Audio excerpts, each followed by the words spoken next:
오늘 본문은 마가복음 9장 1절에서 13절까지의 본문입니다.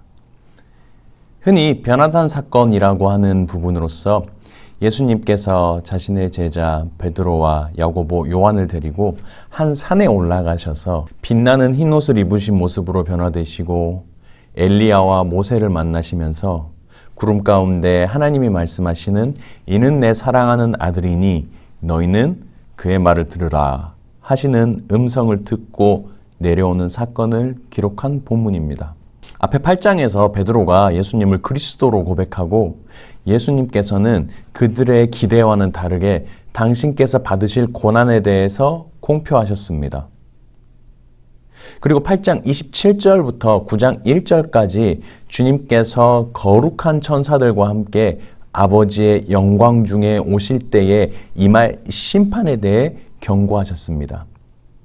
그리고는 거기에 있는 몇 사람 중에 죽기 전에 능력으로 임하는 하나님의 나라를 볼 것이라고 약속하셨습니다.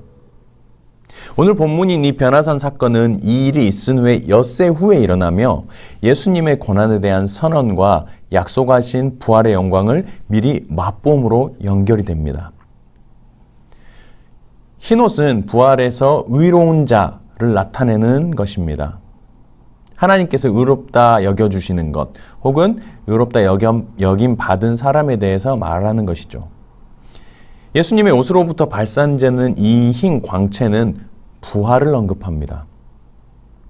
예수님은 제자들과 함께 산에서 내려오실 때에 인자의 부활이라는 말을 하십니다.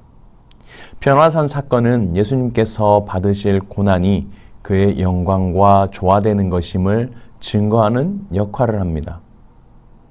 그리고 특별히 오늘 본문의 변화산에서 엘리야와 모세가 출연합니다. 모세는 율법을 대표하고요. 엘리야는 선지자를 대표합니다. 모세와 엘리야는 구약 성경 전체를 의미합니다. 하나님의 백성 이스라엘을 향한 구속사 전체를 의미하는 이 두 사람과 예수님의 만남은 예수님의 가르침에 권위를 더해 줄 뿐만 아니라 구속의 완성이신 예수 그리스도의 정체성에 대해서도 말씀해 주시는 것입니다.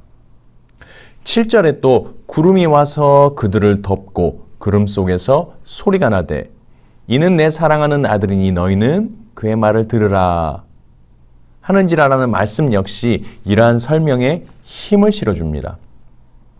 하나님께서 하신 너희는 그의 말을 들으라 라는 게 무슨 뜻일까요? 주님께서는 지금 줄곧 무엇을 말씀하고 계십니까? 주님은 당신께서 고난을 받으시고 십자가에서 죽임을 당한 후에 사흘 만에 다시 살아날 것을 말씀하고 계십니다.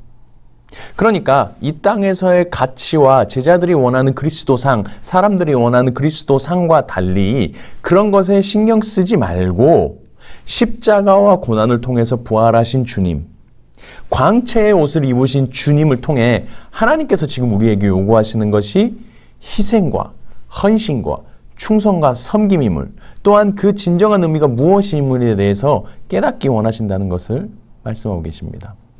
변화산 사건에는 이 갈릴리에서 예수님의 공생애와 예루살렘에서 받으실 고난을 이어주는 중요한 다리 역할을 합니다. 1장 1절과 1장 11절에서 예수님께서 하나님의 아들이심이 선포되었었습니다.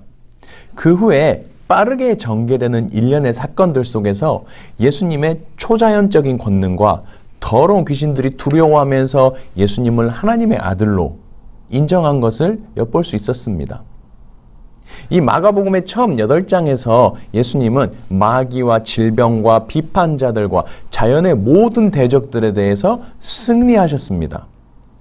그리고 비로소 마가복음 이야기에서 핵심 주제인 그리스도의 순환을 예고할 때가 다가왔습니다.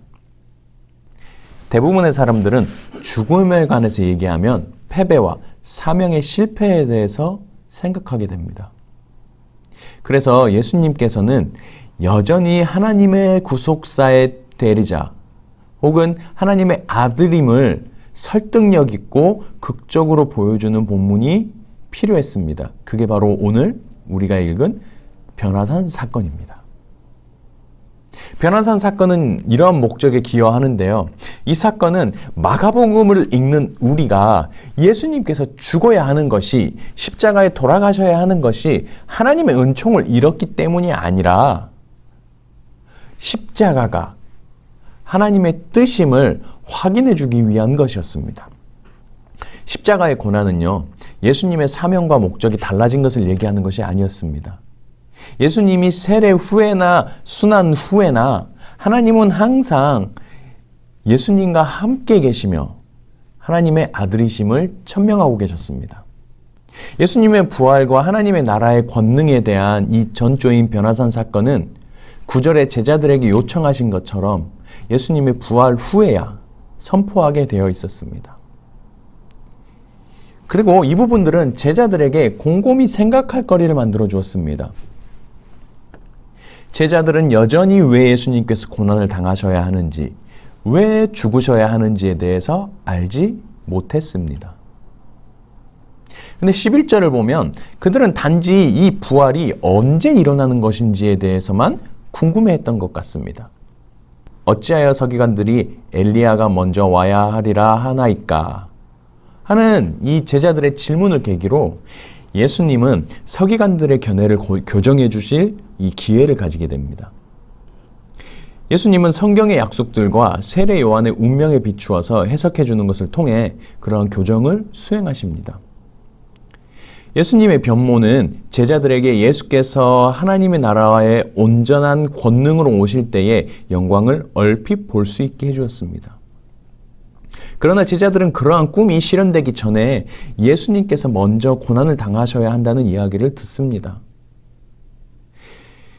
그래서 주님은 세례 요한이 겪었듯이 예수님께서도 당신께서 고난을 겪으셔야 한다고 이야기하는 것입니다.